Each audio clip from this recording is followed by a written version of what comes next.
Evangelio de nuestro Señor Jesucristo según San Juan. María se había quedado afuera llorando junto al sepulcro. Mientras lloraba, se asomó al sepulcro y vio a dos ángeles vestidos de blanco, sentados uno a la cabecera y otro a los pies del lugar donde había sido puesto el cuerpo de Jesús.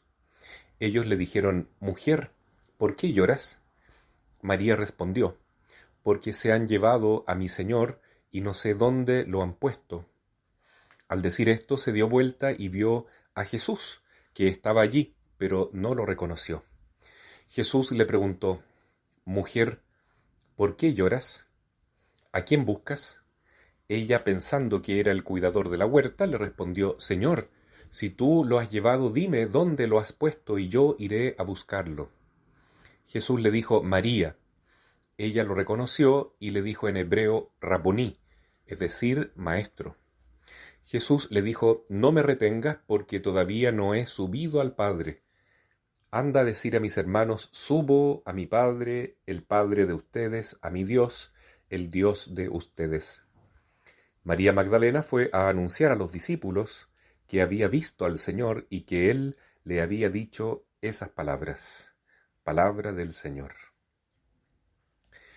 En este Evangelio resalta, en primer lugar, la fe de María Magdalena en comparación con la fe de los discípulos, que estaban tan entristecidos, tan golpeados, tan derrotados en su esperanza por la muerte de Jesús, ya que pocos versículos antes de este Evangelio vemos cómo Pedro y Juan entran en el sepulcro, pero no se quedan ahí, porque según San Pedro probablemente el cuerpo ha sido robado.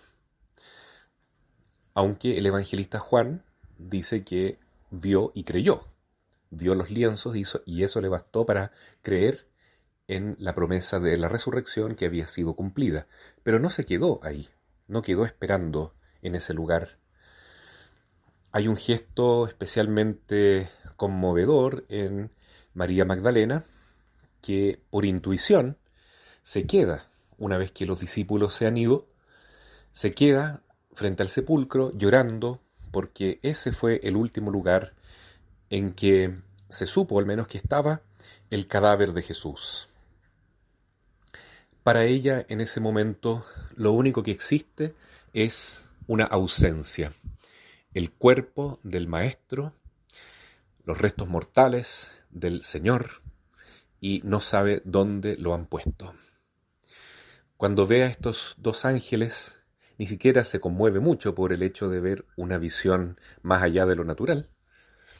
Y ellos le preguntan: «¿Por qué lloras, mujer?». Y ella entonces responde: «Porque se han llevado a mi Señor y no sé dónde lo han puesto».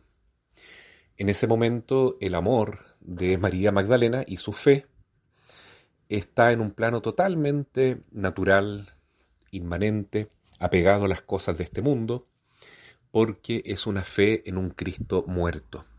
Ella llama a su Señor como una persona que ya no vive, y eso en modo alguno puede ser una verdadera fe, ya que, como dice San Pablo, si Cristo no ha resucitado, vana es nuestra fe. De nada nos sirve buenos recuerdos, momentos gloriosos en la vida, incluso una gran transformación en nuestro modo de ser, una conversión de vida. Si Cristo no ha resucitado, nada de eso sirve. Pero si Cristo ha resucitado, entonces todo eso cobra un nuevo valor y significa un anticipo de nuestra resurrección con Cristo.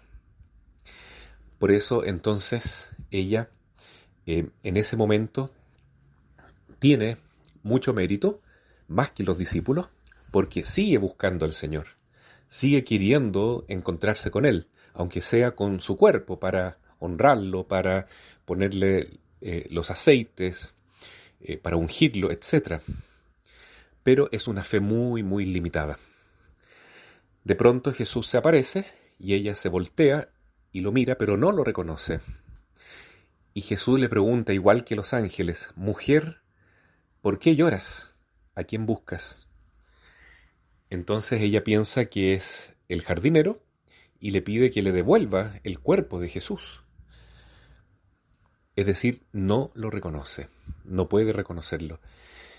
Eso es impresionante porque cuando estamos muy sumidos en el dolor y en la angustia, puede ser que no reconozcamos la presencia de Dios que está con nosotros, dispuesto a consolarnos y dispuesto a manifestarnos su cariño y levantarnos. Por eso es necesario que Jesús le diga por su nombre, María, y ahí ella lo reconoce. Pero antes de comentar este encuentro y este reconocimiento, vale la pena decir que Jesús la trata como mujer. Y en el Evangelio de Juan, Jesús trata a las mujeres de esta manera cuando tienen una misión específica. La mujer, con mayúscula, es la Virgen María. Así le dice Jesús en Juan 2, las bodas de Caná, y en San Juan capítulo 27, cuando le entrega la custodia de su discípulo y le pide al discípulo que la cuide a ella. Mujer, ahí tienes a tu hijo. Entonces, ahí Jesús se refiere a la mujer como la esposa, que es lo que está reflejado en el Cantar de los Cantares. El esposo es Dios y la esposa es la iglesia. En San Juan, la iglesia está representada de un modo inmaculado, santo, puro, escatológico, es decir, cómo va a ser la iglesia en la plenitud de los tiempos en la figura de María Santísima. Pero está también la iglesia redimida, la iglesia en cuanto es pecadora y está en camino de conversión, pero ya está entregada completamente a Cristo, y esta es representada por María Magdalena. Por eso es importante que Jesús le haya dicho mujer. ¿A quién buscas? Le está hablando a toda la iglesia que está en un proceso de conversión con una fe débil, pero con una fe al fin y al cabo que va a llevarla a encontrarse con el esposo, que es Cristo.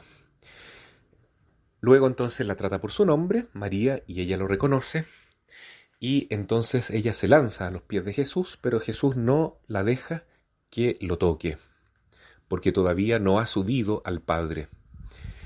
Esto significa que queda todavía un proceso de conversión, de santificación, de purificación por parte de María, que es el signo de esta iglesia que se va convirtiendo, que va madurando en su fe y en su santidad poco a poco. Aunque, insisto, ya está completamente entregada a Jesús y es una discípula en ese sentido perfecta de Cristo, ¿no? Porque va caminando a pasos largos hacia la santidad y hacia un encuentro cada vez mayor con el amor de Dios. Sin embargo, podemos suponer que antes de esta aparición, la primera persona a quien Jesús se manifiesta es a la Virgen Santísima, lo cual no está en los Evangelios, pero lo podemos imaginar perfectamente, porque Jesús se va mostrando en forma gradual a las personas que más lo buscan, que más lo esperan, que más han creído en él.